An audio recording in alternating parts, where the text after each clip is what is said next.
Another Saturday. Hello, good morning, and welcome to The Big Issue. Coming to you live from our studios here in Accra. The Big Issue, we have conversations, analysis, and discussions on the topical issues that dominated media conversations in the last week. We'll go for a break. When I come back, I'll tell you the issues we are discussing and my guest for today's show.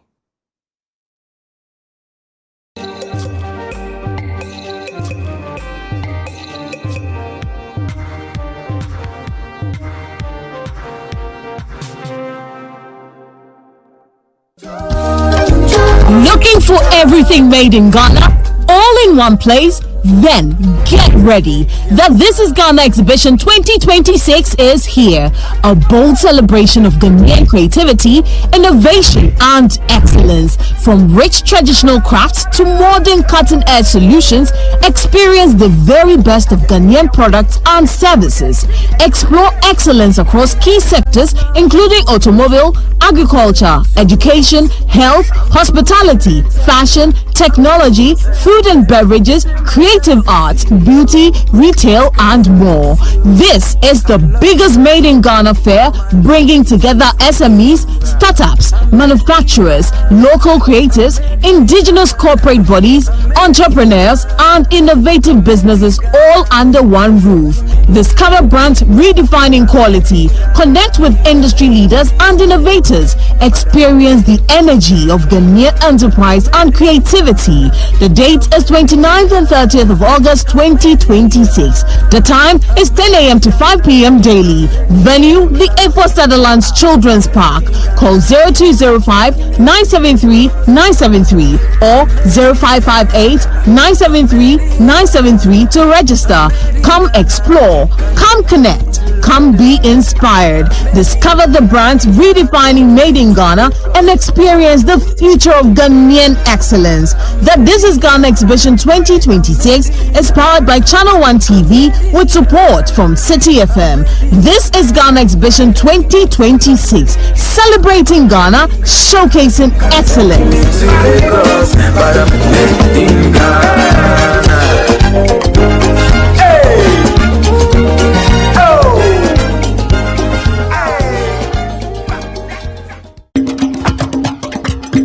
This August, join us on Channel One TV as we bring you sights and sounds from our unforgettable journey that began on the 1st of March to the 8th of March 2026.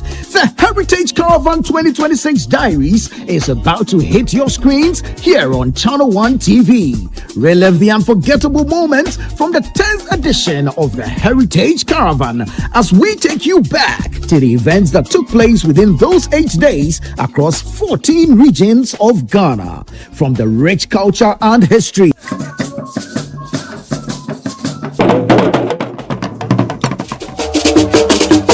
to the stunning landscapes, mouth-watering cuisine, and unforgettable experiences.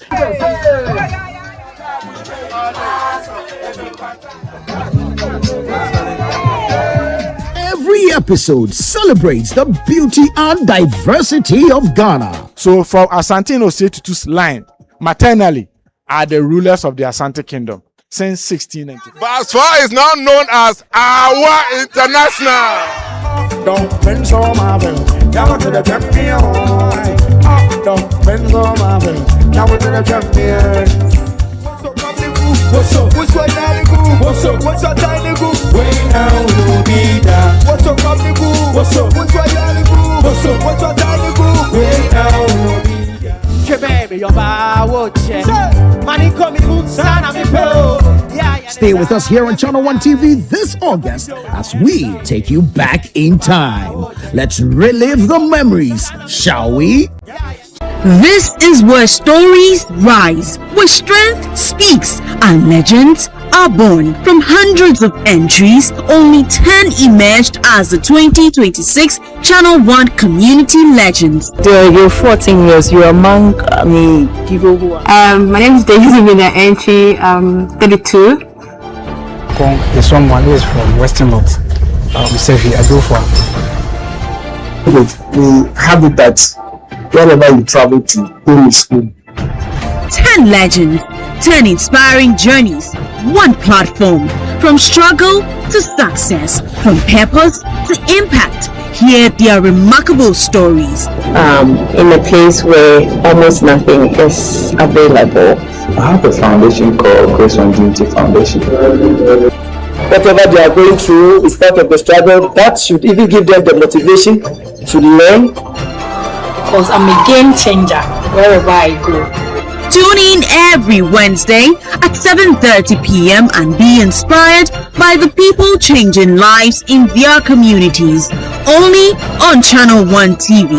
Channel 1 Community Legends. Real people, real impact, real inspiration.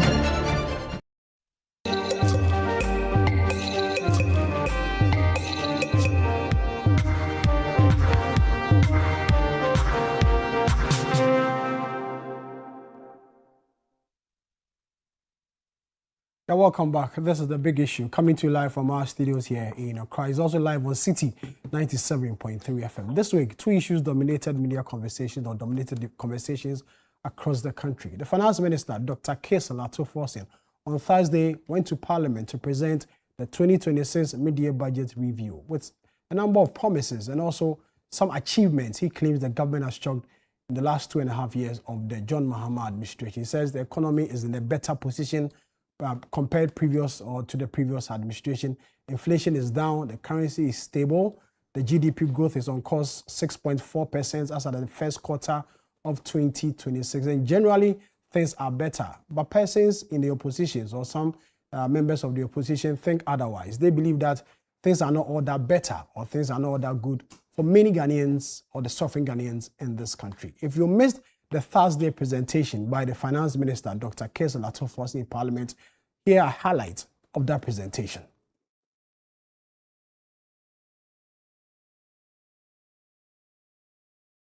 This review is full of English with empty payment. The payment, he said, is done. He said they've done some payment. Why didn't he give us details? You paid your party members. You paid your party members. The monies have gone to your party members. And Mr. Speaker, the Nkukon Kitinkiti project has now become protein. Our members, I insist we listen to each other in silence. The Nkukon Kitinkiti have become protein for your party executives. They are all cooking Akukon coin. It is now Akukon coin. Mr. Speaker, I want the Finance Minister to walk the talk. If you come here and you say 24-hour market, 24-hour market at 42 million cities, and you've abandoned the Agenda 111. The hospitals, that should be your priority. You are not constructing the hospitals. Then you are spending a whooping sum of 42 million, and you say you've released 80% to the assemblies. Mr. Speaker, meanwhile, you are using the assemblies, their own allocation, to pay for the 24-hour economy. When there are no hospitals, how do you say you are constructing markets? Mr. Speaker, this review is uninspiring. There is no inspiration. What we are experiencing in this country is persecution, persecution, persecution. For the first time, we are seeing political imprisonment. Wontumi is a political prisoner. Mr. Speaker, Camilla Al-Hassan, a young mother of 3, is also a political prisoner, telling you how intolerant you are. And you are here telling us you are running an economy. You want this to be a one-sided parliament. When people... That's Minority Leader Alexander Penyomake reacting to the budget presentation as done by the Finance Minister on Thursday. After those comments, the Majority Leader of the House, Mahama Yadega, Member of Parliament for the Boko Central constituency, also spoke and says the John Mahama administration has done extremely well as far as the management of the Ghanaian economy is concerned. We were in this country, in this parliament, and there was a finance minister who told us that he could not run this economy without taxing our Momo transfers. that he could not run this economy without taxing our Momo transfers. A finance minister who could not run the economy without going for debts. Today, we have a finance minister who has abolished all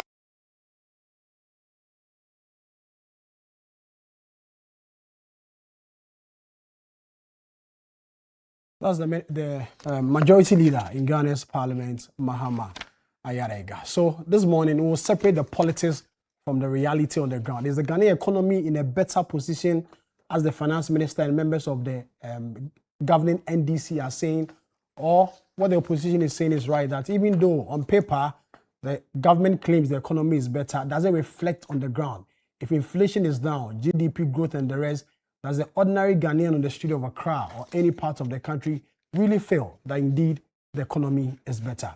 Also this week, the Ashanti Regional Chairman of the MPP, Bernard Antwi Boasiako, also known as Chairman Wontumi, aspiring to be the National Chairman of the NPP, went to jail because the High Court in Accra sentenced him to 20 years for illegal mining-related offences. The MPP has described him as a political prisoner. The minority in Ghana's parliament also think that this is a miscarriage of justice. But this morning we ask, is the law working, or the fight against Galamsey has given a major boost? Or maybe it's a ploy by the government to silence opposition in this country? My colleague Hansen Ajiman was in court the very day this particular sentence was announced and came through with this report.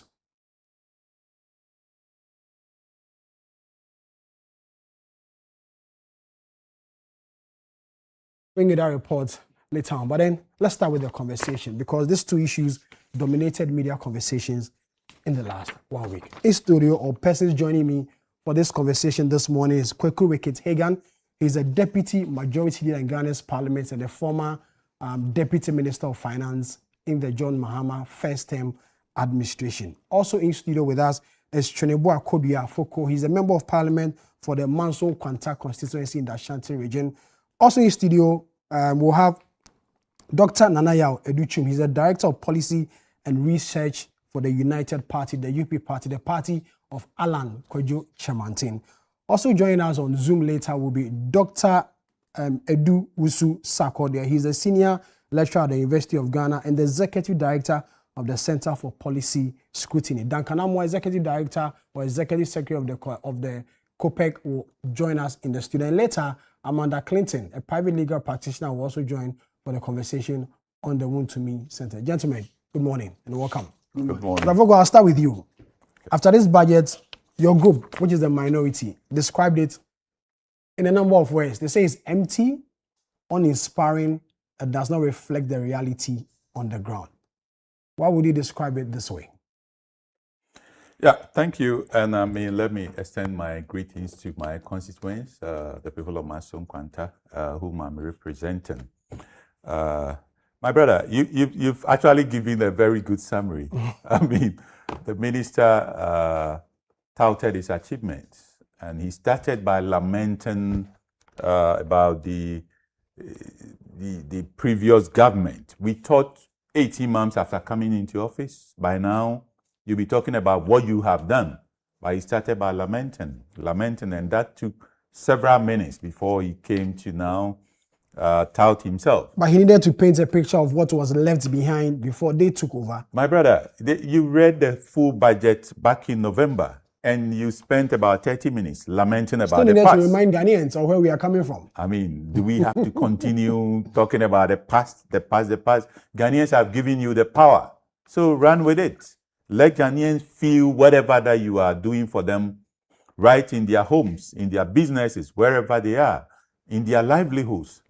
You don't have to really tell Ghanaians what really you are doing or what you have done, because they would already be feeling those in their homes, in their livelihoods.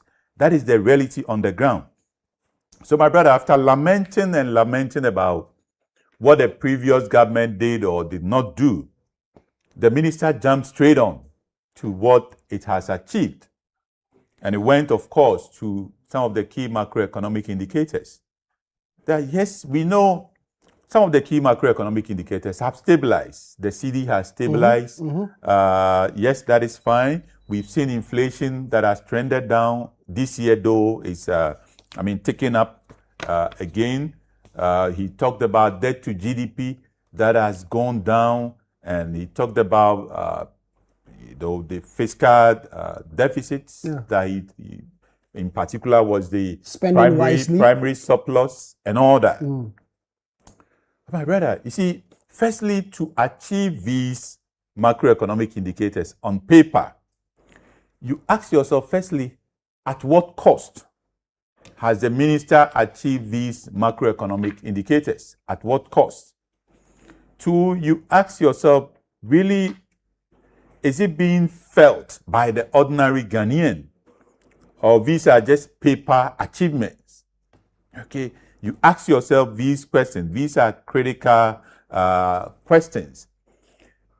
So at what cost has the minister achieved these macroeconomic indicators on paper? Look at these indicators: inflation, FX rate, debt to GDP, revenue for the year. To achieve this price stability, so-called, that we are talking about, if there's price stability, it's good for the country. But you ask yourself, is it for real? Is it being felt on the ground? If you look at the central bank, and per its own half-year report that is submitted to Parliament, it said that it has applied a really stringent monetary policy approach to achieve whatever inflation figures that we are seeing. But if you are really applying this tight monetary policy stance, you ask yourself, how is industry feeling? How is it impacting on the productive sectors? And that answer lies in what really drove the growth that the minister also touted itself about. The GDP growth that he said was the best, probably in the sub-region that we have seen. You ask yourself, what is driving this growth? And that answers the question of the fact that it is costing us so much to hold price stability or to have price stability. It is costing this nation so much through sterilization. Because for the government to ensure price stability, its approach is not going by productivity. Because if you go by supporting local productivity, then you will have this economy growing structurally, so that naturally the CD gains its strength, rather than going by the interventionist approach, whereby you are suffocating the productive sector and you are using sterilization just to stabilize prices. And even on the ground, it's not being felt. The FX rate, the government, the minister touted itself that it has held the CD to be stable. The CD has been stable for a while. This year, though, it's giving way. But that's the reality. It's giving way this year. We know it has given way about 8 to 10% this year. But that is fine. But the most important thing is, how did we stabilize it? And is it sustainable? So how did we stabilize the CD? Is it through structural means where it could be sustained? Or is it through the dumping of FX to the market? And the latter is the case, that the minister or the governor is dumping FX into the market. And if you are dumping FX to the market to support the city, you ask yourself, for how long could that be sustained? Would you continue dumping FX? That is cost to the nation. That is why I said, at what cost is he achieving these paper numbers? He talked about or touted himself about debt to GDP. You ask yourself, debt to GDP, yes, it has come down. But is it because the government has paid significant amount of our existing debts, or what? What has brought the debt to GDP down? And I'm sure a lot of Ghanaians already know that if you're saying the city has stabilized, then it means for a country like Ghana, where more than half of your debt is in foreign currency, if your local currency has appreciated or stabilized, what it means is if you convert those foreign debts into local currency, now the value reduces. So as a ratio of your debt to GDP, that naturally reduces. It's not because the government has done anything that the debt to GDP has reduced. No. So we shouldn't really tout ourselves in this, that we have reduced debt to GDP. Other key indicators, look at revenue. We are falling short. We couldn't reach what we really set out to achieve. We are falling short. You look at the GDP itself, my brother, the GDP growth, the minister touted himself that we've hit 6.4. 6.4 in the first quarter of 2026. Yes, it is a big number. But the thing is, it's not just about some numbers. It's about what is really reflecting in the economy, what is reflecting in the livelihoods of Ghanaians, and what is driving that GDP growth. Let me take the first one. What is really happening in the livelihoods of Ghanaians? Is that GDP growth really reflecting in the lives of Ghanaians? And I'll give you just one indicator. Look at youth unemployment. Youth unemployment is in excess of 30%. 30? Yes, you can check from Ghana Statistical Service. Youth unemployment is in excess of 30%. So if your economy is growing above what a sub-region is having, then it means industry should be growing in such a way that people should be getting jobs. That is a real litmus test for us to really, praise ourselves, pat ourselves in the back that we have grown the economy. Honorable, let me come in here. Per the Ghana Statistical Service, it's rather 13%, not 30. That is the general. If you put all together, I'm talking about youth unemployment. Check. Youth unemployment is in excess of 30%. And the youth, they are the future of this country. They are the ones with the energies to support the development of this country. Youth unemployment, you can check Ghana Statistical Service. It's so high, it's in excess of 30%. Okay, so you talk about all this GDP growth. So you ask yourself, really, GDP has grown, but what really supported the growth? Why is it that youth unemployment is so high? And you look at the contributors to this growth. Agric is so key to this country. You ask yourself, did Agric really contribute significantly to this growth? Agric only grew by about 4%. What supported the GDP growth was services. You ask yourself, industry, where you have manufacturing, we should be at the center of our growth, such a way that this growth will be endogenous. It will be from within. It will be structural. Did manufacturing lead this growth that we have? The answer is no. Manufacturing didn't lead the growth that we have. If you go to industry, what is leading this growth is nothing but gold. So gold prices have gone up and it's supporting the growth. But my brother, you would understand that gold price, we don't determine the price of gold in the international market. No, we don't. So if tomorrow the price of gold went down, this growth was slump. Oil and gas supported this growth. If you look at the statistics from Ghana Statistical Service, oil and gas supported the growth. So you ask yourself, do we really determine the price of these commodities in the international market? The answer is no, we don't. So the next day, if the price of these commodities slump, it means the growth will vanish. And to even buttress the point that youth unemployment is so high, if you look at the subsectors that are supporting the growth figure that we see now, gold, if you extract gold and sell, look at the value chain. It's so short. You extract the gold, now we are trying to refine some and all that. But it's really a short value chain. From extraction, you are selling the gold, more or less. How much of employment does that create? It's meager. And that is why we have this huge high youth unemployment.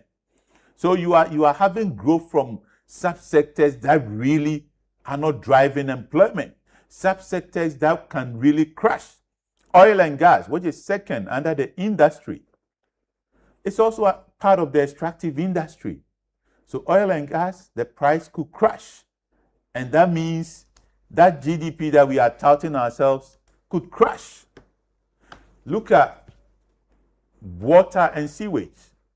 The growth under industry actually contracted. They contracted. And that tells you, it confirms the fact that our cities have been filled with filth. So for you, the economy has not turned around as the minister wants us to be. The economy has not turned around. All these indicators that I'm giving you, they are paper indicators. There's been significant cost to this nation, like I've told you. Bank of Ghana had to really employ this stringent monetary policy, which is affecting industry. That is why youth employment is hard. That is FX. It has to dump money. We know the government has brought in some interventions. Like you know, what? The apprenticeship program and the likes. You don't think that one is helping reduce this figure? Can we have figures as to really how much or how many people have been employed? Can we have figures? We have 2 million Ghanaians that are unemployed. 2 million. 5.3 employable workforce in Ghana. 5.3 million. If you check Ghana Statistical Service, out of the 5.3 employable workforce, 2 million are unemployed. The minister should tell us, out of the 2 million that are unemployed, how many have been employed this year? Through these programs, apprenticeship, through 24-hour economy, that flagship program. How many people have been employed? It should tell us. You know, so all these presentations that were made, I tell you, your paper numbers, there's significant cost to them, and the subsectors that supported the growth, they are not structural in nature. Okay. They are areas that can vanish at any point in time because we don't control them. These are extractive sectors. Okay. We don't control them. Tomorrow, if gold price crashes, this GDP growth that we are seeing would crash. So the minister should have told us really what is doing structurally to support this economy. Okay. Not the free flow that we are seeing. All right. Thank you. The point is one way. Let me come to Dr. Nanaya Odichum, Policy Director for the UP party, the party of Mr. Alan Kojo Chairman. Nana, you watch the finance minister, the number of things that he said. The MPP and the minority are disputing some of the claims. But from where you sit and what you have read, how would you describe this presentation? Well, first of all, let me correct this error that I'm the director of policy for our party. Yes. Not policy and research. My brother, Dr. Inusa Ramsey, is head of political research. Okay, so you are director of policy. So okay, in our structure, we actually decouple the two units. Okay, all right. So, okay, thank you. Thank you for that question. Yes, thanks for the opportunity. First of all, I think this is not new. It's part of Public Financial Management Act that the finance minister has obligation or the mandate to deliver a review of our budget at the middle of the year. I think that mandate has been exercised by all finance ministers, and even Parliament will not allow that it to go undone. So it's like typical managing our economy, ticking the boxes, which I feel that we need a review of that. My personal contribution on that is that we need to focus on all the relevant sectors when we are doing a midterm review. And if you look at you've read the statement or listened to the Honorable Minister, you could come to a conclusion that essentially he was focused on the fiscal side of the review. And it actually leaves much for us to ponder on in terms of how the main ministries which are anchoring our development agenda are doing. But back to what we have, the content we have.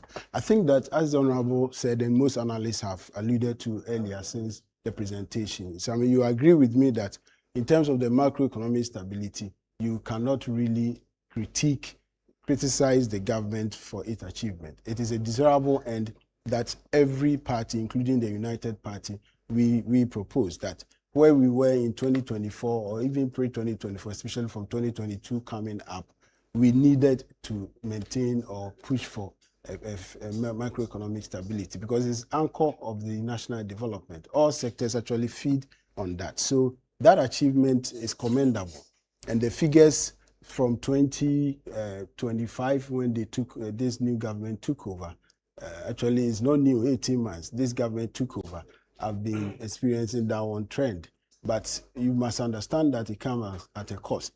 But you see, if you follow our development trajectory, you realize that any time there is intervention, I think that when my boss, the Honorable Anchamate, was pushing then, when all Nana Akufo-Addo ministers were running away from the media in terms of whether in 2022 we needed to take up the IMF program, he was the only minister who came up publicly to say that we've gotten to a point that if the finance minister is running away, the president must intervene and we must go for IMF program, which the government president listened to and the government undertook the IMF program. I'm saying so because any time we've gone for IMF program, I mean, this was our 17th time or so, you realize that within the first 24 months, you experience stability. That's, the trend is clear. You experience stability. But it goes beyond that. If we want to grow, and we should recall that we are a growing, developing economy. I mean, most of our people are experiencing extreme poverty. So you need a strategy that will uplift the economic well-being of our people. So macroeconomic stability is desirable, but it is not the end in itself. So what we believe, yes, you can see that if you analyze the presentation, you see there is over-reliance. The anchors are key. Gold production significantly has gone up, and therefore, as Honorable said, which I share to some extent, if you anchor your strength on gold production and gold export, then when there is price volatility, then you suffer for that. So I think there is something that. But now that are you not taking advantage of it? It's just normal for anybody to take advantage. You need of such a to, situation. but you have to leverage the windfall, and I think that is where we have been talking about enterprise economy. Because that you need a sustainable means. You know, the developed countries have built their economies on sustainable pillars. And that is how you will not suffer so much when there is external shocks. And you know, from most governments, as soon as there are any external issues like gold price coming down significantly or even cocoa price dropping significantly in the international market, and these are not commodities that we control, then we suffer for that. So the approach of extreme fiscal consolidation is, in my view, must be checked. And the responsibility is on Parliament. And that is why, I mean, my disappointment is that for MPP, I think they are too political. Because if you are making proposals, you have to anchor your proposal on fact and also on honesty. If you look at the structure, in economics, there's this elementary formula of calculating the GDP. You know, I see that the excessive focus on fiscal consolidation is affecting three key variables within the calculation of the GDP. Government expenditure, Sammi, between 2024 and 2025 dropped by 5.5% of GDP. That is quite significant. And if you understand the structure of Ghanaian economy, you are left in no doubt that government dominates about 60 to 70% of our national economic activity. So we are dependent strongly on the government activity and government spending. What it means is that when government expenditure goes down significantly, households' expenditure will automatically be affected. Investment will be affected. So I think the most important approach to push our economic development is not the excessive way of drawing government spending. And I mean, across board, most ministries are suffering.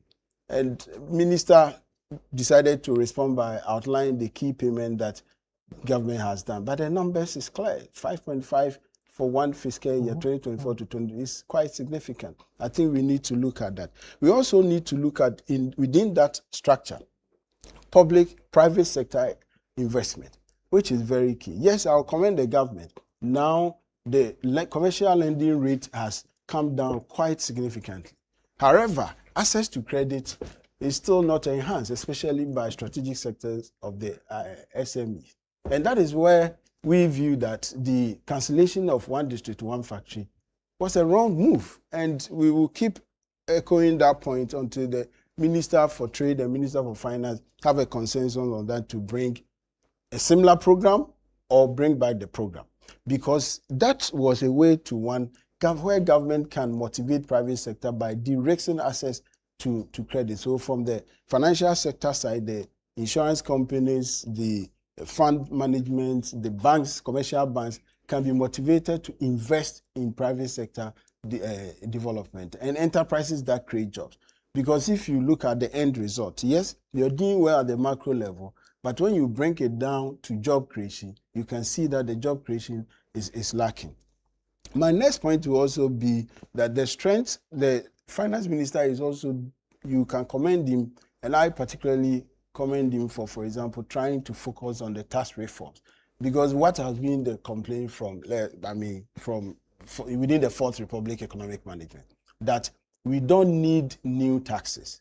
What we need is to broaden the tax base, to bring in more people to contribute to the tax revenue. And we need compliance. How do we achieve these two? I think that his primary focus on that in the tax reform is commendable, but the devil is in the detail. I feel that the way we approach the customs regime in terms of adding on another party to introduce a technology-driven focus on enhancing compliance, in my view, was not necessary. Why I say so? Because we introduced ICOMS, and ICOMS was introduced by a global giant, Korea Customs. And everybody will tell you that in terms of port efficiency management, you are talking about the top three. The Korean Customs is one of them. So if you have a system like that in place already, and you want an upgrade, and I know a bit about that because Ministry of Trade was responsible for the introduction, of course, in collaboration with GRA and Ministry of Finance, for the icons. All you needed to do was to ask for enhancement, because there is a capacity within that structure, that architecture, technological architecture, to introduce an upgrade to ensure that you improve compliance at the port. Because anybody who understands our trade facilitation system will tell you that there are significant leakages in the way we operate our customs revenue mobilization. So there is no doubt. But my view is that introduction of publican AI was not necessary. Then even though it wasn't necessary, as you say, the minister says it's brought some revenue. It's generated significant revenue for the country compared to what we previously had at the ports. There's no doubt about that, but at what cost, Sammy? But it's the revenue they want. No, but already there's a shortfall. How much investment went into that? I'm looking at the cost. Already there's an admission of revenue shortfall. And so if they have such an AI technology to help show the revenue aspect of it, they will accept it. Even at what cost, whatever you are saying. No, but you see, if you are a manager, efficiency is important, and efficiency in resource allocation anchors development or even prosperity. So you cannot put in 10,000 cedis and you get 12,000 cedis and you say, hooray, I have 2,000 cedis net profit, so it's okay. You could have put in 2,000 and generate 10,000 end result. That is what efficiency means. So it is not a matter of reporting positive gains. I believe that if we had gone my way, we could have invested less amount and generated significant returns. And that is how we can grow our economy. Okay. Because the decision we make, and don't run away from that, must be anchored on cost-benefit analysis. Okay. And I'm saying that it's very important on that.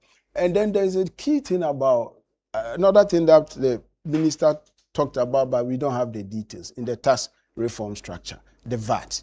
If you're a businessman, you know that VAT is a key activity for any business, especially SMEs. Threshold, yes, increased from 200,000 to 750,000, meaning that if your sales reaches certain amount, that amount you need to contribute to VAT. But the VAT process is still cumbersome. And I feel that there should be a strategy to ensure that GRA improves its management of the VAT regime. Okay. The introduction that the minister talked about, I think commendable, but we need to ensure that the implementation is done well. Okay. All right. Before I land, my last point before probably you come back next, is how we are juxtaposing our efforts on the fiscal side and the monetary side as against the rare side. You know, I started by saying that you cannot grow the economy by anchoring on the fiscal.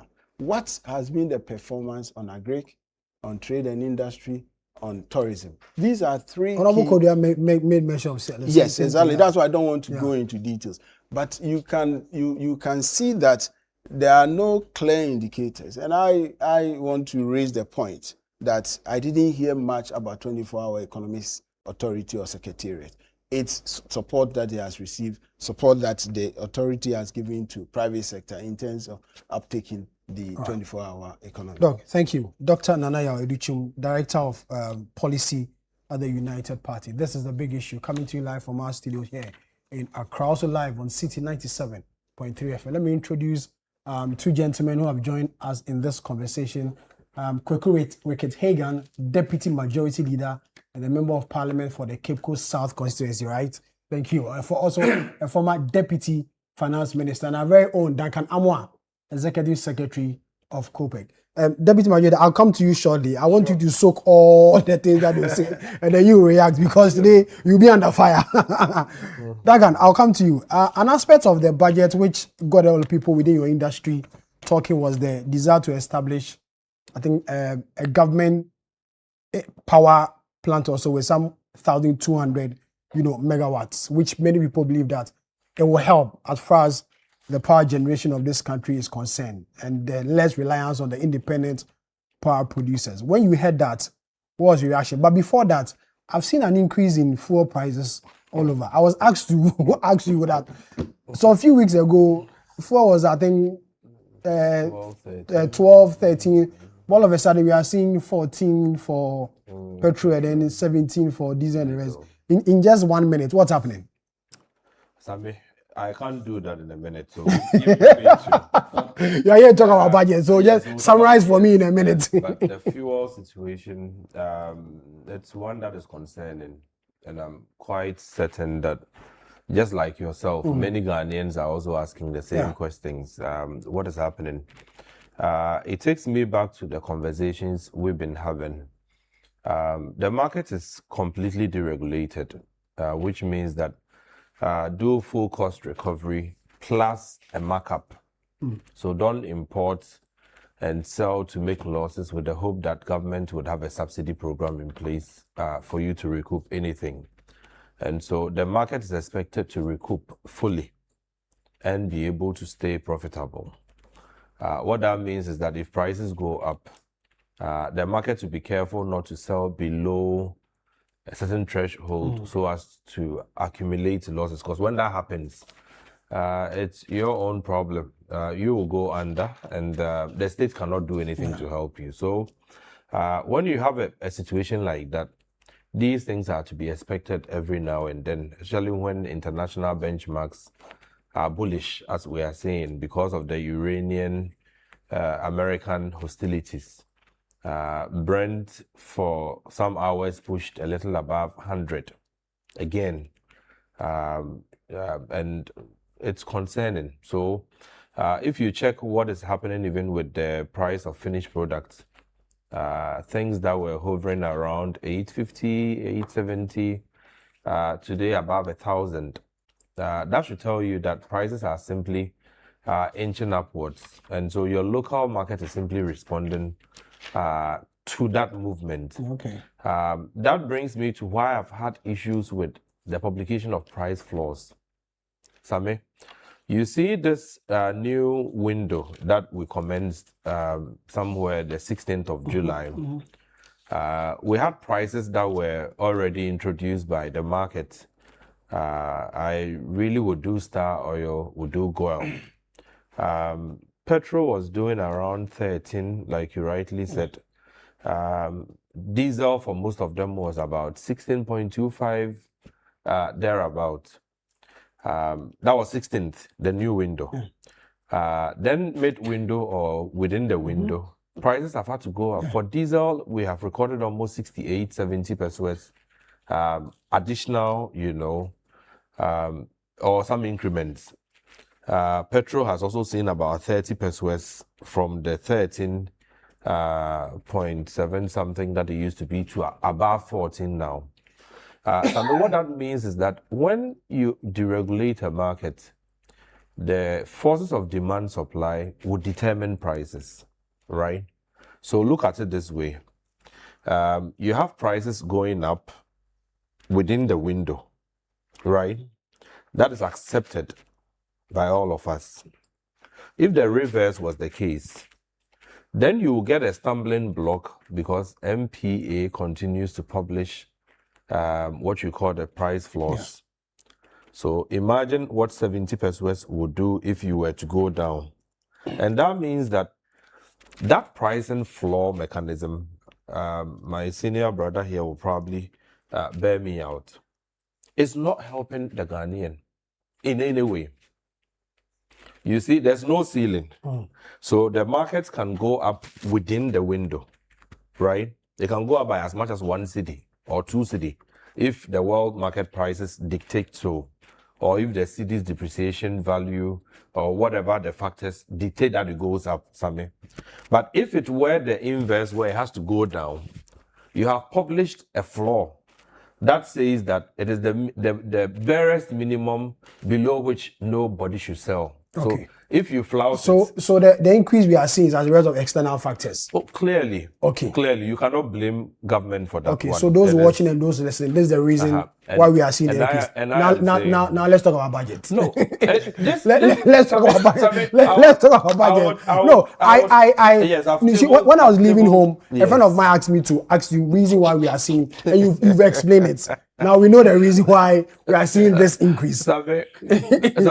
Thankfully, for a section of us Ghanaian trotro drivers, okay, whatever happens in Parliament, whatever budget is read, in the past, Kwame Pepra, those old finance ministers, whenever they had to read budgets, a majority of Ghanaians were waiting for full up prices. Full up, and transport fares, announcement, and all of that. So for those of us from that stock, anytime you hear budget review, you are interested in whether things are going to go a bit higher or it will come down for you.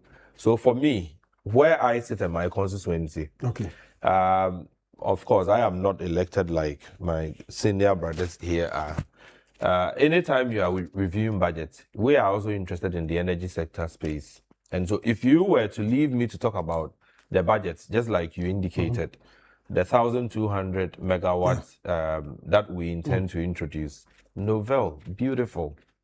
In fact, if there's something that this government has done well, it is also managing the energy sector that John Jinapos seemed to have under his armpit or ambit, whichever. He has control. One of the key things that you would want to do within the energy space is to diversify the mix. Previously we were so hydro based as a country. Then you get the thermal plants coming in. Then you get to a point where the new energy sources like solar, and of course the windmills, we don't have them here, but solar has become quite novel, Sammy. I have advocated for a time to come where we decelerate on thermal, generation and rather go for solar, because for our part of the world, the sun is virtually out 11 months out of 12, right? Probably it's a month within, which is a bit damp, and then you don't get too much of the... Even with that, you still get some amount of energy, right, that solar could still generate. So when you have a government moving in that direction, it is giving you an indication of the future, what they are looking to do, to diversify that mix. You cannot continue to have your power plants consume HFO, and whatever, light crude oil. Every now and then you are burning a lot of money through to be able to put your grid on. So if you diversify, you are taking off a bit of the pressure that the great ordinarily would have had to sustain, right? I am also happy that some of the banks have now made it a policy that if you want the solar installations, they are going to even pre-finance for you so that you pay over a period of time. I think all Ghanaian banks should be pushed in that direction. So that's the amount you pay for your utilities, particularly for power, right? At least for domestic, you should be able to have some 5-10 panels, be able to generate something, be able to turn on your fan, keep your fridge on, and be able to run as a normal household. So I am happy that Atoforsen is looking at, that kind of investment. 1,200 is a lot. If they are able to realize that, what it means is that the foreseeable generation deficit that over time, we develop because of course, development and expansion in our cities will be catered for. And then again, the cost of running the thermal plants would also begin to decelerate. Fuel pricing across the world had not been that steep, although the Hormuz closure should have seen us doing about 150 today, simply because global demand seemed to dwindle. I was in China not long ago, and you'll be surprised to see the type of solar farms, right, that China has put up, like large farms, even on water now, they are moving in there. And so it tells you that you would need, as a country, that is also not going to be able to continue to pay for power, okay, the thermal way, to begin to diversify the mix. And I am happy that that was captured. Let me go back to some of the things that my earlier panelists were discussing or digressing on for the budget. Foreign exchange. Of course, I had the issue of dumping. We've dumped so many billions of the dollar. To achieve stability. To achieve stability, and how long can we sustain that? Sammi, I am from the street. I am a trotro driver. And I would say this repeatedly. If a government will be reasonable enough to realize that any time the foreign exchange becomes a problem, for the people, for importers, for industries, right? It affects the government itself. Then the government will do the most sane thing or the wisest thing to keep foreign exchange at levels that are reasonable. Because, if you have a government that goes into some of these contractual agreements in Forex index, right? I'm building a road. The contractor assessed the 200-kilometer stretch and said, it's going to cost me 200 million USD, right? Look at the index. If I'm even paying the contractor in the city equivalent, I would still need probably 200 million times 10 will be 2 billion, right? The moment the exchange becomes steep, then there's revaluation against the government because the contractor can no longer function. And so foreign exchange, for me, as a trotro person, is a non-negotiable situation.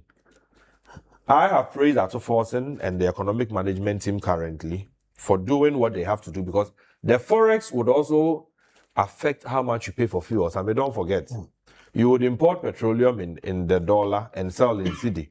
So if I bought $10 million worth of, cargo, and it would have cost me 100 million cedi to recover at 10 cedi exchange to a dollar.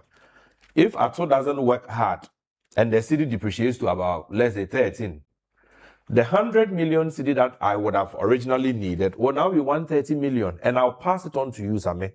That's what it means, right? So for the average Ghanaian, the foreign exchange, whatever, is very important. And for us, whatever it takes for the government to sustain it, they should do it. Because if they don't, we would insult them, not criticize. We would insult. Because, when something affects you directly, you go out to buy fuel, 100 cedis that originally could have given you 2-3 bars to manage for some 2 days. Yeah. Now 100 cedis you get buy, 1 bar. You get 1 bar, and you are wondering whether the attendant is also taking a part of it. So as for that, the street says I should tell the Atoforsen and his team Now the city is playing some games. Maybe he's not observed. He and the BOG governor should take a keen interest, because if the city should depreciate to 13, 14, 15, you know, although we've seen that before, okay, we'll forget about all the Ato force and, you know, the forcing that he has been forcing. We'll forget about all of that and come on him. Okay. So whatever he needs to do. Sammi, you seem to be in a hurry.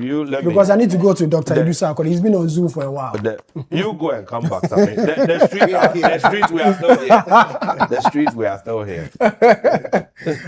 In a short while, we'll speak to Dr. Edu Sakode, lecturer at the University of Ghana and executive director of the Center for Policy Scrutiny on Zoom, to also take his reaction on the budget presentation. But Deputy Majority Leader, you're welcome. Thank you. You've heard all your colleagues. Yes, I have. They seem to be bashing Ato forcing because they believe, even though on paper it looks good, in the pockets of the ordinary Ghanaian, the trotto driver, as Duncan is saying, it doesn't reflect. Your general thoughts on the budget? All right. Thank you very much, Sammi, and good morning to my colleague on the panel. And good morning to Ghanaians who are actually watching us this morning. Yes, Dr. Ato Forson came to the House to do basically what is part of his mandate, to review the budget that he read in November. Now, I think we get to confuse the two a bit, because you hear people talking about, oh, we didn't hear any policy, any this.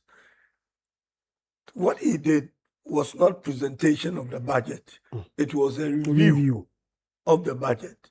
And normally with a review of the budget, you wouldn't expect to see, new policies and many new things. When when they wrote the budget in November, or read the budget in November, we would have collected a fiscal data up to September. Therefore, October, November will not be available to us. But you will then still go ahead and prepare the budget. And most of your end year figures will just be projections. So 8 months after the budget was read, which is 6 months in the next or the fiscal year, you then have to come in, now that you have firmed the figures, to be able to tell Ghanaians exactly what happened at the end of the year. And also to look at whether what you said, together with all of your assumptions, actually still hold. And for that reason, you probably wouldn't need any money, because things are going right. So this is not a supplementary budget, because he didn't ask for any money, because he said he didn't need any. He's a finance minister. Now, what he told us clearly tells us that the Ghana's economy is on the right track. Yes, things have fallen a bit in 2016 than it did in 2015. And there's a legitimate reason for it. When we took over the reins of power in 2015, 2015 or 2025? 2025, yeah. The economy was in such a terrible shape. Now, nobody will believe today. We are having a different conversation today because of the way things have changed in record time. We all thought Ghana's economy will recover to where it is now. And I'm talking about just the macros. Somewhere around 2028. Because this is what even the IMF agreed with us. That if you can get your debt sustainability and all that to 45, they were talking about 2028. Not today. But this was done in record time. Said that in a way, it looks as if we have become even a victim of our own success. Because the expectations obviously keep growing. If today we were talking about getting inflation, still trying to get inflation now to a single digit, people would have said, this government is doing well. Because when we look at the dizzy height in 2022 of 50 plus percent, overs, to the time we took over of 23, Who would have thought? Today we'll be talking about inflation of 5.3. You see, we have achieved all this, and therefore we have put those on the side and think, okay, now what's next? But we could have still been in a position where we were trying to get us to where I call a much more comfortable economic situation at the moment. It is clear, I mean, and I hear the argument, no jobs, jobless growth and all that. We've got to look at where we have come from. And our friends on the other side don't want to talk about where we have come from. Obviously, talking about where we have come from is not a comfortable place for them. But it is important that we remind ourselves and Ghanaians where we have come from. If I don't tell you that inflation was 54 and today it is 5.3, you wouldn't appreciate it. What work has gone into that?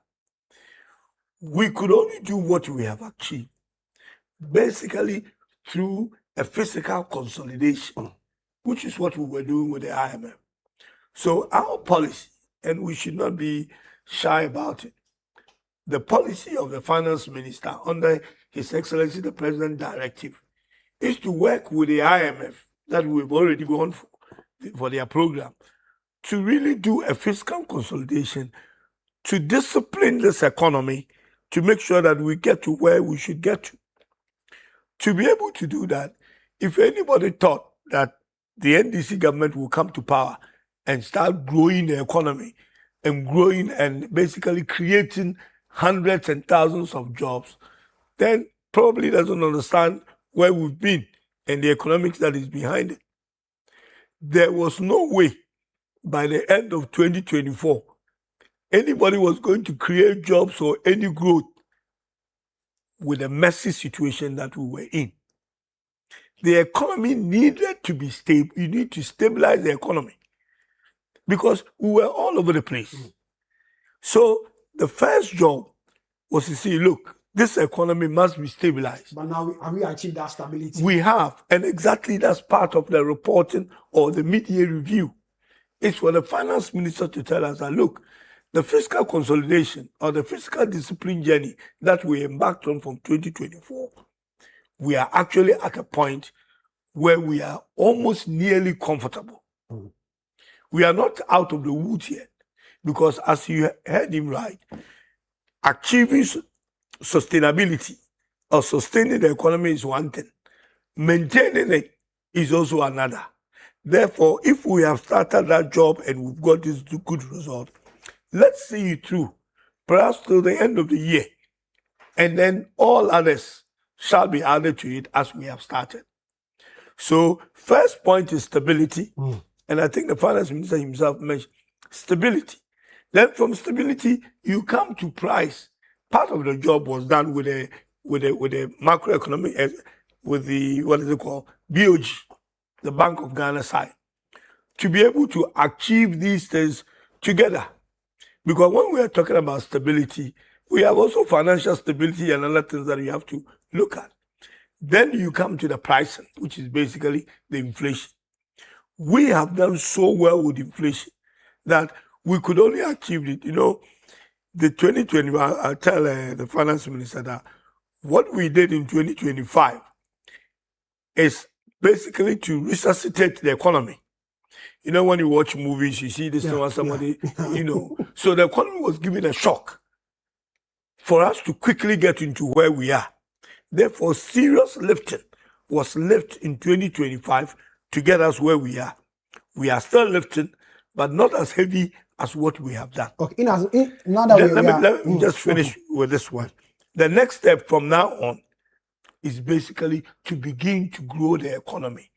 In that growth, even though the growth numbers look good, but the actual growth that is going to bring the jobs are what we need to embark on now. Okay. And that will require a certain different set of skills in addition to what we've done so far to be able to achieve that. And that will include the 24-hour economy and the job creation aspect. The 24-hour because economy your colleagues in the minority say the presentation was quiet on that.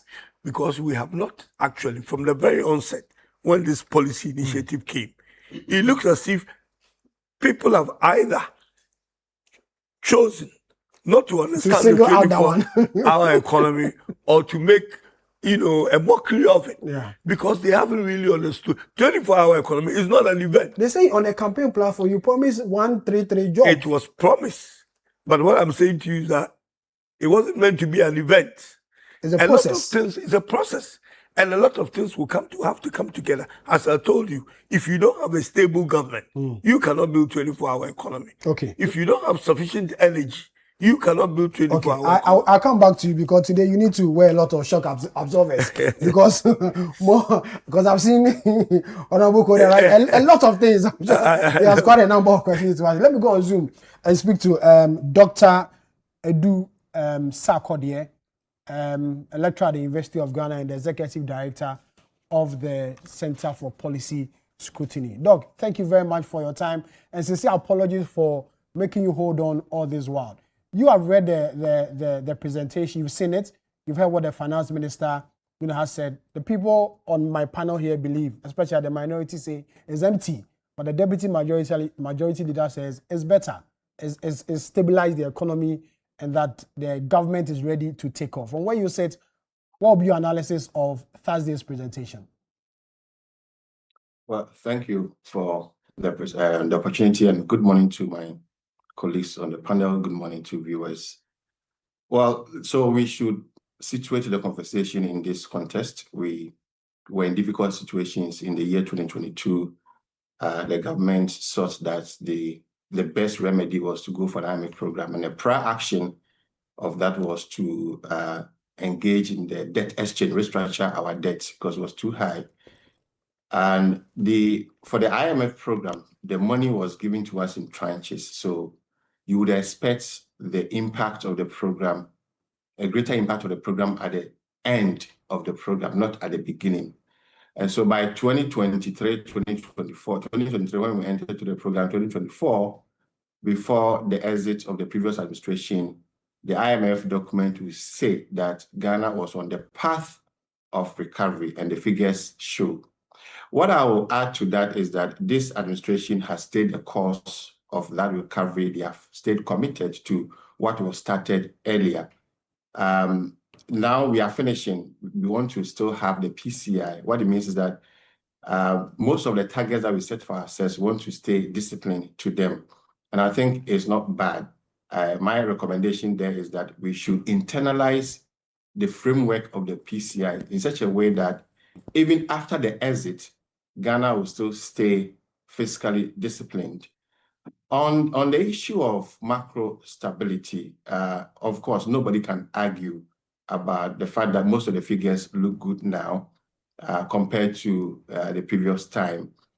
Maybe some issues here and there. The risk here is the war, the external shock. Obviously, anytime there's an external shock, it destabilizes our macro gains and it derails the macro gains, and that's why most of us are concerned. I'm sure my friend Duncan is more concerned about fuel prices, etc., as you were talking about. So, well, now we have to build buffers. We have to make sure that our gains that we have made are consolidated.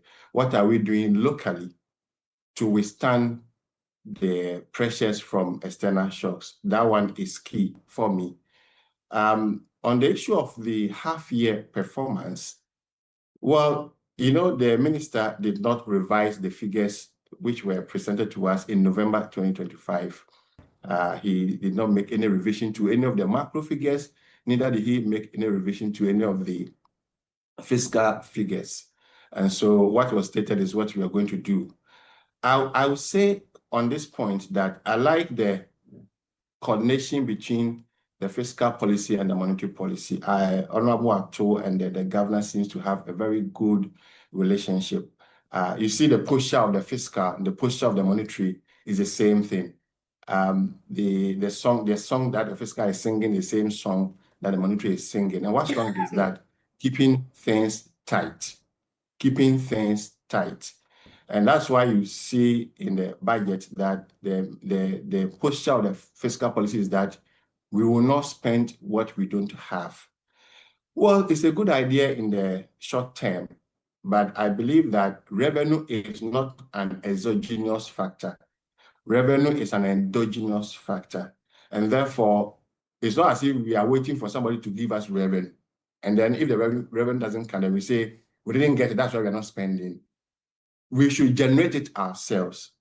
And therefore, going forward, a fiscal consolidation, let me take the first one. Reducing the budget deficit should come from two angles. Either you reduce expenditure or you raise revenue. The approach which has been taken by this administration is the expenditure-led fiscal consolidation. That means we will not, like I said, we will not spend what we don't have. But the other angle is that why don't you then raise the revenue? So you can still close the gap if you raise the revenue.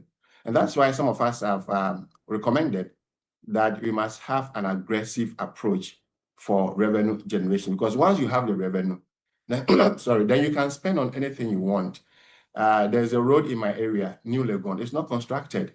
And I think my people are asking me to remind the government that Adenta New Legon need our roads. So if the government has raised enough revenue, they will construct the roads. The Accra Kumasi Highway, brilliant idea. It should be constructed, linking all the capital cities. So let's embark on aggressive revenue mobilization. I know if you have been listening to me, I always talk about the natural resource. I don't see why gold would account for 69% of our exports, and yet the contribution to the public finance is so minimal. Ghana today is the #1 producer of gold in Africa. Last year, we produced 6 million ounces of gold, about 150 tons of gold. Our peers are Mexico, Uzbekistan, and Kazakhstan. Look at where they are and look at where we are. So we must increase our stake in the natural resource. We've been talking about the informal sector income tax. We've been talking about the property tax. At the latter part, I'll give you figures to support my argument here. Then you go to so the point on the fiscal is that the government is not spending what they have not raised.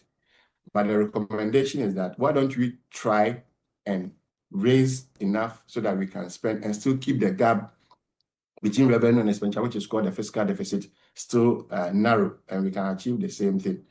Let's go to the monetary side. Yes, I was saying that the monetary is singing the same song as the fiscal, keeping things tight, sterilization. Last year, we know what happened. The Bank of Ghana sterilized about over 93 billion or so cedis at a cost of 16 billion. And then the question is that, could we have achieved a lower inflation without this aggressive stabilization? Yes, of course, we know where the inflation is coming from. And so if all the other sectors play their role, the fight against inflation will not be left in the hands of only the Bank of Ghana, because the Bank of Ghana in its present position is not the best. It is bleeding. Their financial books are bleeding. And the Bank of Ghana needs recapitalization. And so we should not leave the fight against inflation in the hands of only the Bank of Ghana. And I like what the finance minister said yesterday, that the fight against inflation should be a shared responsibility. He said on Thursday, sorry. It should be a shared responsibility. The Bank of Ghana will be playing their role using monetary tools, and so that even if they have to sterilize, it will not be that much. The quantum is always the problem, the quantum of sterilization. They will sterilize, but maybe not 90 billion. Maybe they will sterilize at 40 or 30 to support what the real sector is doing. Agric, industry, transport, road, communication, they must all come on board to play their role in the fight against inflation. And in talking about the impact of inflation, well, 5.3% is still lower than the lower bound range of 6%. The inflation analysis is better understood when we do the disaggregation analysis. There are some items that are driving inflation in Ghana. So if you do not consume those items the most, the impact will not be on you that much. And what are these items? Let me run you through them. We have tomatoes, diesel, petrol, trotro fare, taxi fare, ginger, fish, secondary school fees. I thought with the free SHS things would be better, but maybe they are referring to private schools. So secondary school fees, shrimps, rent, mango, banana. So if we are fighting inflation and we know where it is coming from, then it should be easy to know where to target. And BOG cannot be responsible for banana and mango and fish and ginger. The Agri Ministry should play their role here so that the fight will be shared responsibility. We also know where the inflation is coming from in terms of regional distribution. Northeast region has always contributed the highest regional inflation in Ghana in double digits over the period. So I think Northeast region needs to be studied. But the other regions are Ashanti, Eastern, Greater Accra, Central, and Volta. These regions that I've mentioned have their regional inflations above the national average. There are about 6 of them. Well, then you say 6 out of 16 is not too bad. The remaining 10 have their regional inflations lower. In fact, the best region so far has been Savannah. So if you speak to Savannah region residents, they will say, things are bad, we are not feeling the heat here. But if you speak to Northeast, who are just their neighbors, and it's interesting that 2 neighboring regions, one has the highest regional inflation in Northeast, the other one has the lowest regional inflation in Savannah. And I think that it's interesting to study that. So my colleague in the studio, I tell you, he mentioned the cost. So the point we are making is that the gains are good, but the cost should be shared. BOG cannot take the cost alone. And in 2026, their financial books are not looking good. And they cannot pursue this aggressive stabilization as they did in the year 2025. I'll shift the focus to abandoned projects.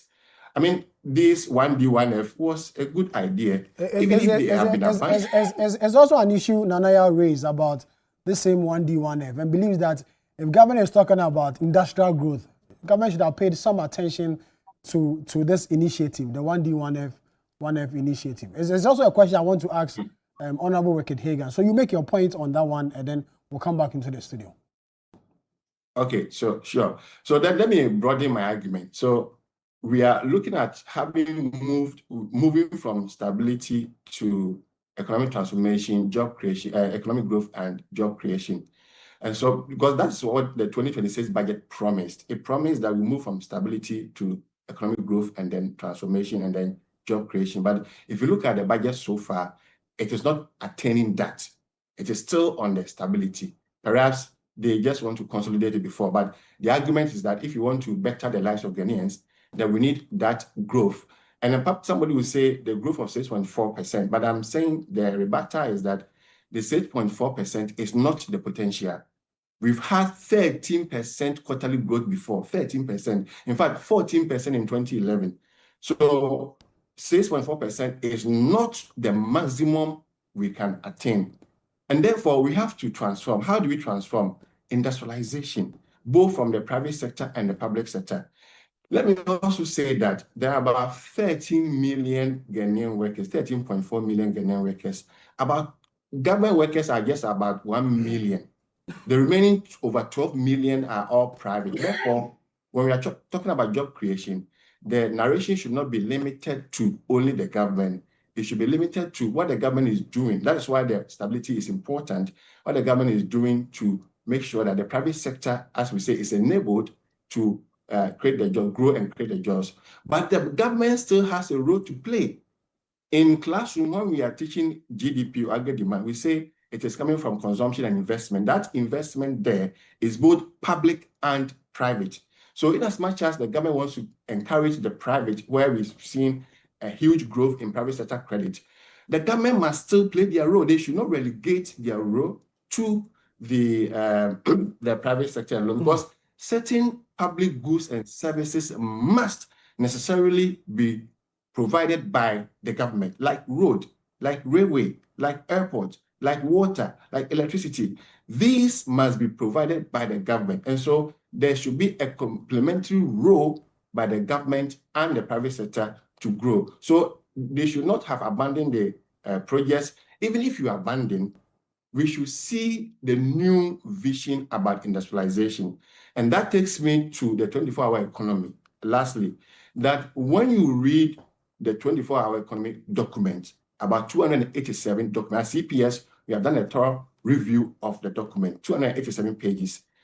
What you see in that document are brilliant ideas. In fact, I have not read any government document that is so well researched. They have diagnosed the problem of the economy and they have made recommendations. But where is the implementation? And so when you promise 133, and when you go to the document, 133 appears only once on page 18, only once out of 287 pages. The narration has always been economic transformation, and that the economic transformation is the process, and the 133 shift is a destination. And therefore, we should finish the process before the destination. But why are you building markets? Why are you building 24-hour economic markets? Because when you build markets and you have not transformed and produced, what you are going to sell there are still imported commodities. And so what is being promised, what is contained in the document, and what is being done are completely different things. And I don't think that it is good for us. I think the government should do well. Going forward, the government has done well so far in terms of stability. We need to embark on aggressive revenue mobilization. And my recommendation is that, Mr. President, you've done well with this reset agenda. Let's reset our agenda on revenue mobilization, because I always say when you have revenue, you can do anything you want. Number one, the natural resource. Research by IFS has shown that if Ghana commands more than half of our natural resource in terms of participation interest, and we behave like Botswana, we can add $4.5 billion additional revenue annually. That's about 55 billion cedis annual additional revenue. Okay. Number two, research has also shown that taxing the incomes of those in the informal sector, about 80% of the workers are in the informal sector, and they don't pay personal income tax. The potential there is about 1% of GDP. Ghana's GDP presently is 1.6 trillion cedis. 1% of that is 16 billion cedis untapped revenue sitting somewhere. Number three, property rates. The number of property that we have in the country, we have not taxed them. There again, research has shown that the potential for property rate is 2% of GDP in terms of revenue. 2% is 32 billion Ghana cedis. Put even these first three together, we are talking about 103 billion Ghana cedis. And guess what? The total revenue and grant target for the year 2026 is 268. So it means that if we are aggressive on these three alone, we can raise up to half of what we have targeted for the entire year. Okay. And so we have to do well. And before I land on my last point is that this one on a soft note, so let me bring my voice down. Please, Honorable Ricky Hagan, I don't know if I got the name right, Ricky Hagan and the other government reps there, I have seen some data inconsistencies. What is being reported in the appendix, what is on the table is different from what is stated in the speech. So when we were doing analysis, we were so confused of which figures to pick. I understand the pressure on the Ministry of Finance. They've done so well in the past, and now they're also doing well. So, but because this is a public document and researchers like us are always falling on that document to do our research, sometimes we get lost. We don't know which figure to pick as the one telling the true story. So in as much as they have done well, the Ministry of Finance have done well, we want to plead and encourage them to be careful about the figures they put out there in terms of what is in the appendix, what is in the table, and what is in the speech. I think I have to rest here. You were calling me, and then I'll come back. Doc, thank you. So I'll come back to you. Let me come back in studio. Doc, Honorable Hagan, I'll let you conclude on the point you were making before I take Honorable Foko, because he's been writing. So he also raised the issue of the 24-hour economy. Yes. And which a lot of people have raised concerns about this policy, the rollout, and how is it going to be structured in a way to meet the campaign promise and make it a reality. And Dr. Asako there also made mention of same. Okay, so before I come on the 24-hour economy, let me just take 2 steps back and look at the 1D, 1F. Okay. Which, let's say, in the absence of it, now we have the 24-hour economy. 1D, 1F, and I wouldn't want to use that word, because when I bring it to 1D, 1F, it doesn't make much sense to me. But as an industrialization policy, it's a good policy. What makes it not so good is when it becomes 1D, 1F. Because the question is, should every district, should we put a factory in every district? In every district? And the answer is no. Okay. So the approach of industrializing, I think, was not done properly with bringing that idea of 1D, 1F. Because what you will get, because say, I know that police is the baby, is the baby of your boss. When you say 1D, 1F, unless you don't mean that, there should be, first of all, especially when you say it's a private led. Because if government wants to do something, government can go ahead and do it. If that's government policy and think it should be done this way, and government is putting its own money to back it, then if the government has the muscle, the government can go around and construct 260 or 61 factories. But when you are asking a private investor to build a factory, that private investor is not going to base their decision to build that factory based on the government saying we should have. They will be looking at, what am I going to build a factory for? Where are the goods or the supplies going to be profitable and the rest? Is it going to be profitable and all that? So those are the things that you will have to do as a government to create that incentive for the private investor to come in.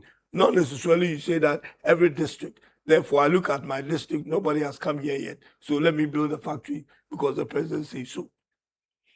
So that's my problem with the 1D, 1F.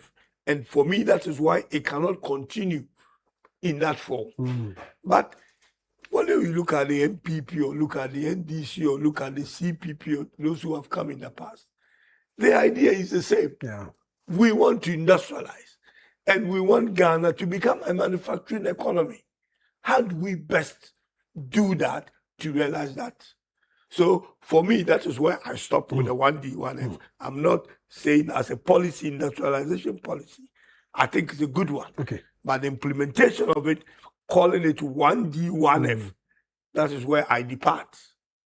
Now, when you come to the 24-hour economy, I don't know whether it is a lack of a proper explanation from us or our opponent, who were actually trumpeting this negatively, did not just want to understand what we are trying to do. But when the 24-hour economy was never going to be an event. Okay, yes, during campaign, you have these slogans, 133 and all that. But as Doc rightly said, the 133 is the eventual or the destination. That is where we're going to end up. If everything works out all right, you expect businesses or industries to have a position that one person used to do to be done by 3 people because they will be doing multiple shifts. Now, we have the 24-hour economy secretariat. That is not the 24-hour economy. That is an operational office. That is to operationalize the policy of the 24-hour economy, which in the end will also become a private sector driven, just like we were told that 1D, 1F eventually is going to be private sector bread. Now, the finance minister's job is not to put money in the policy. His job is to put money in the operation. To operationalize it. It's like a preparatory work. So the 24-hour economy, they come up with the policies and everything. There are so many things that are going on in the country that in the end all feeds into the 24-hour economy. Whether you improve your energy situation, you are working towards the 24, because without energy, whether it is 1D, 1F or 24-hour economy, you can never industrialize. If you are discovered that you will connect what is called a multi-economic zone, to the rest of the country, and you decide that let's get a bridge of 3.6 kilometers to be able to do that connectivity and create lands and everything for the agro-processing. This is all part of the 24-hour economy. But when that happens, then the job creation that will come out of it, and the ability for people to be able to work round the clock, because all that you need to work around the clock would be there. There is no way, I don't think anybody thought that a matter of, as we come in, 24-hour economy, every shop should open 3 times, in a day. And that was never going to make sense to anybody. Because demand and supply, you cannot just open your shop that you do for 8 hours, for 24 hours, if you don't have the demand, if you don't have the energy, if you don't have certain things. So yes, as a broad framework of policy, is there 24-hour economy. But when you listen to it and you break it down, you begin to see it as not something that's going to be a one event that is going to happen, that Mr. Kunyomesa's workshop is now 24-hour economy because the President Mahama said so. But to be able to put in the incentives, which is what the Secretariat is doing. So I don't expect that you're going to have just 24-hour economy just because, though we have said that the end game is that for every job that was done, say, in the last 4 years or 5 years or 10 years, that job will be done by 3 people going forward, because we would have created a conducive atmosphere for businesses or factories or whatever to be able to operate. Look, if you go to a place like industrial area, you realize that they close at, 6 or 7 o'clock. Beyond that, those places will even be in pitch darkness, without even electricity, to be able to provide light for people who are going to go to work there, to be able to work in the night. That cannot be possible. So it's a building block. If we understand 24-hour economy that way, that is actually a building block to a destination where we would be able to have a job that used to be done by one person, done by 3 people. But we take it from, we hold it, it's like just in the 24-hour economy trousers from different angles. And basically, destroy it or do it the way that we think sees our argument. But if you think that we sit down and think about it properly, all those things that can never be possible. I mean, it's not like anybody deceived anyone. You don't have lights. You could not have operated 24 hours. So now that you know that the vision is 24-hour economy, what do we do here to be able to achieve that 24-hour economy? I think that is what His Excellency the President put across, so that it's like a plan. We want to build a house, but what is the plan? So now that we have the plan, let's do it block by block, and we'll get to that destination. But I think it's been misconstrued, and so we didn't hear it. If you go into the budget, it's in there. As I said, it was a review of the budget. It is not for the Dr. Atuforsen to come and give policy stuff about 24-hour economy, because that's not what mid-year review is about. Just in November coming, a budget will be read again. Then we will see the full impact of what has been done so far with the 24-hour economy, the operational work, the Secretariat. Where has that brought us? The 101 or so million that we have used to basically do the preparatory work by the Secretariat. Where are we now? And where do we go from here? Leader, thank you. Now I'll come to you, because he made mention of 1D, 1F. I know that was the brainchild of your boss, Alan Chairman. Yes. You disagree? Oh, obviously. I'm not saying so because I believe Honorable was in Parliament when the one district, one factory concept was presented to Parliament. And if there was any program from the ministry and even other ministries that went through scrutiny in Parliament, and Honorable Rickett was on Finance Committee, I remember, when my boss attended a lot of meetings with them, not only Finance Committee, Trade and Industry as well.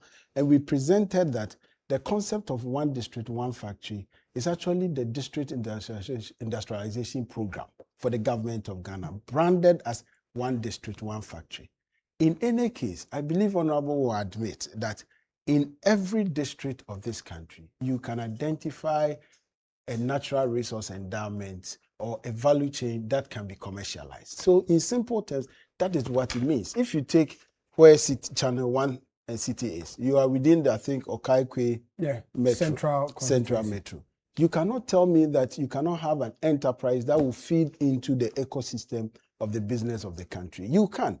It's about the dedication and the foresight of the person running the program. So in my view, as Honorable explained with his 24-hour economy, that we've deliberately misunderstood the concept of 24-hour economy. I think that it is political propaganda that is feeding this, more or less trying to downplay the effect 1D1F could have had on our economy. Because if you look at the rationale behind, there were 5 or so key rationale behind: import substitution, export promotion, job creation, rural-urban migration, so that we can ensure that in every district you can promote a business. And as Honorable said, yes, it was targeted the private sector, and there were inherent programs that directs the access to the investment that the private sector will put in.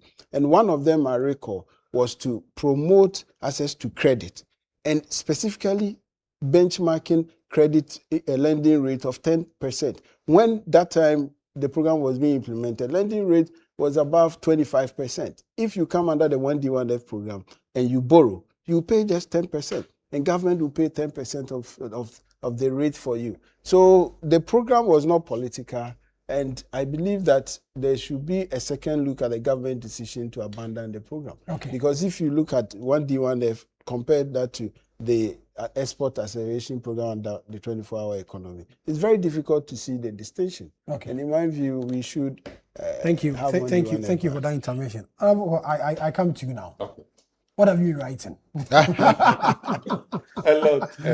You know, the first submission of Honorable Ricky Tegan, I mean, one statement triggered my emotions.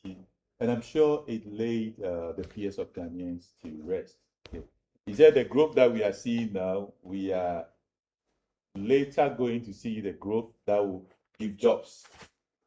I like that. That is right. So, I mean, it's affirming the fact that the growth that we are seeing now really is driven by, the commodity gold, which really, if the price was to crash now, that growth will slump. It's not driven by manufacturing, where jobs will be created. It's not driven by the productive sector, really. So we are waiting to see that. One point that was made by Dr. Edusa Akodie, which I earlier on also gave an indication of, is the fact that, look, you could really structure this economy to grow revenue. But that has not been the focus. You've not been able to grow revenue. Revenue is suffering. But it's not this administration alone. It looks like every administration struggles to raise revenue. No, we can look at the trend, but this is the point in focus. Yeah. And I'm saying revenue is suffering. And if revenue is suffering, instead of addressing revenue that is suffering, you jump on to cut, expenditure. Okay, and expenditure is cut by about 21%. That is serious. What that means is our hospitals are going to suffer, our schools are going to suffer, our roads are going to be in deplorable states, and a whole lot of agencies that are going to suffer. And that is what we are experiencing. That is what Ghanaians are experiencing on the ground. That is why we say we are seeing numbers on paper, but in reality, people are suffering. 68% of our export revenue is coming from gold. Think about it. If you check Ghana Statistical Service figures, 68% of our export revenue is coming from gold alone. Cocoa is, I think, about 21% or so. So think about it. If 68% of your export revenue is coming from one commodity, think about it if it starts crashing, if the price starts crashing. So it tells you we have not really restructured this economy, and we shouldn't tout ourselves for saying. Key program of the government, 24-hour economy, and my colleague, Honorable Ricky Tegan, stressed about it so much, so I have to talk about it. 24-hour economy, yes. Key program of the government. You ask yourself, it was launched about a year ago. What has happened to date? It looks like the government realized its pronouncement during the campaign era is really difficult to achieve. It said it was going to give jobs to the youth. Like I indicated earlier on, youth unemployment is in excess of 30%. And this program that promised jobs to the youth, we are not seeing it. It's still on paper. But he said it's not an event, it's a process. What I'm saying and is it's still on paper. They are building the foundation for it. After 1 year, it's still on paper. They should tell us what has happened so far. Is it that we didn't give it a clear thought that is still on paper after 1 year that we launched, or what? What is happening? We're saying it's going to be private sector driven. What has happened so far? Let's check this country where the private sector is placing its money. The 24-hour economy, if you look at it in detail, is going to be agriculture-driven. Okay, if you look at the 24-hour economy plus, that is where now they are pushing to. They realize that the 133 is not workable. So now the focus is more on the plus, the accelerated export development, which is not different from 1D, 1F anyway. That's why I was looking at him when he was talking about 1D, 1F. Because now you realize the 133 is not workable. So they've added a plus to the 24, and they're saying that is the focus now. Accelerated export development. So you are going to grow these crops that will replace what we are importing. You export some, you reduce the import, and so on and so forth. What is the difference between that and the 1D, 1F? That you collapse the 1D, 1F, and now you want to come back and promote a plus, which is the accelerated export development. It doesn't work that way. The private sector that is going to invest in this 24-hour economy, where is it? Look at where banks are placing their monies. And mind you, private sector, their monies go through the banks, and the banks place it where they believe there are business opportunities for them to place. Check banks, where they are placing their monies. Less than 4% is placed in agri, forestry, and fisheries. Less than 4%. Services alone takes over 37%. So the private sector that we are hoping that will place money in 24-hour economy, I tell you, they are not interested. Less than 4% is being placed in agriculture. So where is the private sector going to place its money? A paper was released recently about what has been done so far about the 24-hour economy. It says some businesses are going to start very soon, which will create jobs, significant amount of people to be employed, and so on and so forth. Ask yourself the questions. Can the Secretariat tell Ghanaians that as of now, even $1 has come into Ghana because of 24-hour economy? $1. I don't think the Secretariat can tell Ghanaians that even $1 has come to Ghana because of 24-hour economy. We are hearing about aspirations. These businesses are going to be open. These are going to be, and they are all talking about 2027, 2028. It's all about the future. They are all futuristic. Can we say that just one of them, we've reached financial close? That we've done all the documentation, we have the financing ready, we are going to start something. Financial close for just one. So you believe that this policy is Yamutu, it is failed? It's on paper. It still remains on paper. As for the 133, the working around the clock, that one is gone. Now they're trying to push to the plus. That's how come they brought a plus to add to it, okay? And I'm saying the plus is similar to the 1D, 1F, but you don't kill 1D, 1F and try to rebrand it, okay? So there are problems there, and these have to be accepted. They should tell us one business that has started construction, one. Now they're saying filling stations, about, is it 68 or whatever, there's a number that they put to it, that filling stations, some are running 24/7, ports are running 24/7. Rather, in this country, a lot of filling stations, they've been running on 24/7. DVLA is also running 24 hours. The ports, they run 24/7. So what about DVLA? We know DVLA is running 24 hours. You see, it looks like before these pronouncements were made, we didn't actually do some assessment of demand to understand really if the demands were there for various sectors of the economy and all that before we came out with these pronouncements.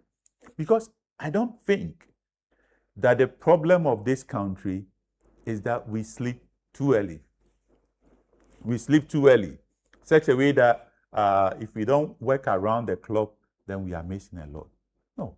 Within the day, can we say that per worker, per capital invested, per machine, or whatever, we are so efficient within the daylight that we have to add the night hours to it?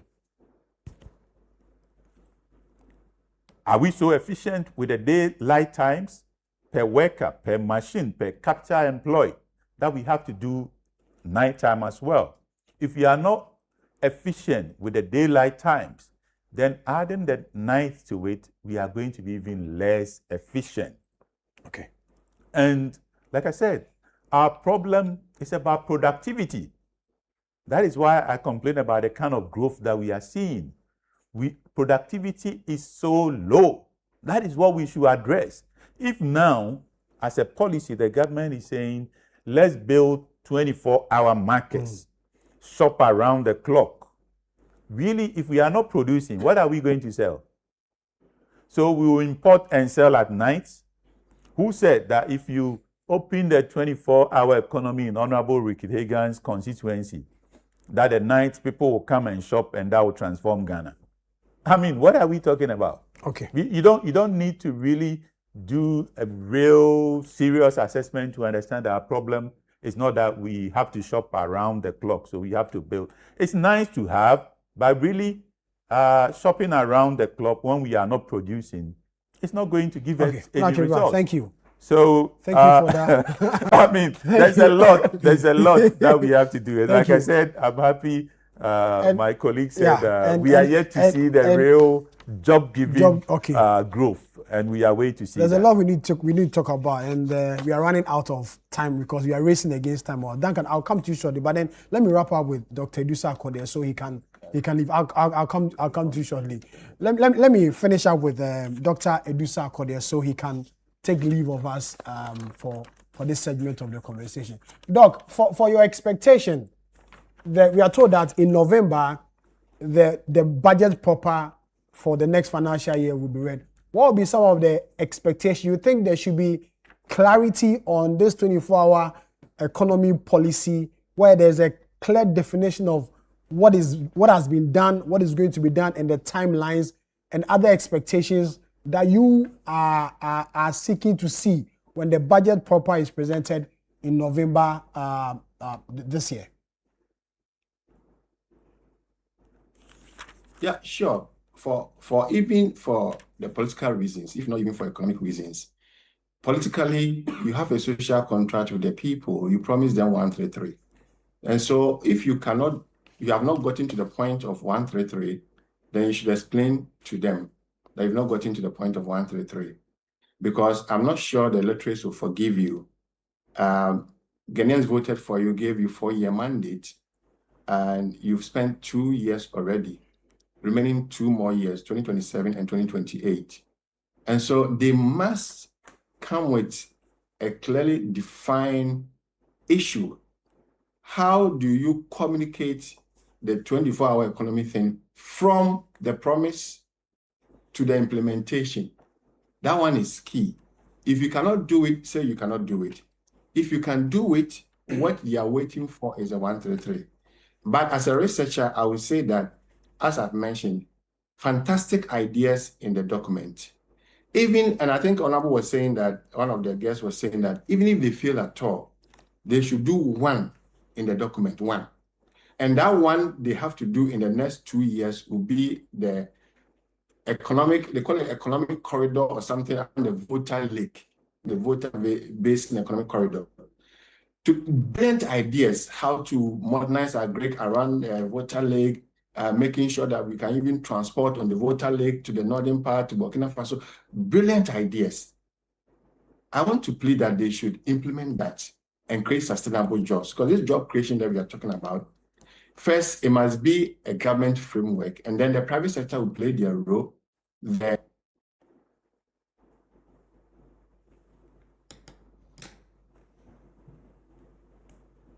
Hello, Dr. Dusako there. I'm afraid we've lost him on Zoom. Duncan, your take now. You see, NPP and DC. Of course, there's clearly the desire to develop Ghana and also to provide jobs for the teeming youth. The two sides recognize the need to do so. And so what we, those on the streets, are now saddled with has to do with what you call economic cliches. If it is not 1D, 1F, where some existing companies were already rebranded as 1D, 1F, then you have a 24-hour economy promise that today is finding a difficulty in its implementation, goals. Whatever happens, I think that they shouldn't beat themselves too high. The Ghanaian on the street understands where we are. The Ghanaian on the street is not expecting factories to spring up everywhere in a day. The Ghanaian on the street is expecting the economic indicators to be a little favorable so that they can get out there, find some what to do, and be able to at least buy bread. So, Sammi, the micros, the macros, they are very important to all of us. Whilst they attempt to suggest that they are going to be able to develop Ghana in 4 years, that is the cycle anyway. The manifestos will be revised every 4 years. So within the 4-year cycle, you would find NPP have a manifesto, NDC has a manifesto, and they would each attempt to outdo the other, with economic cliches. We will do this, we are going to do this. But we know, the ordinary people out there, the trotro driver knows that it is not feasible to be able to target to do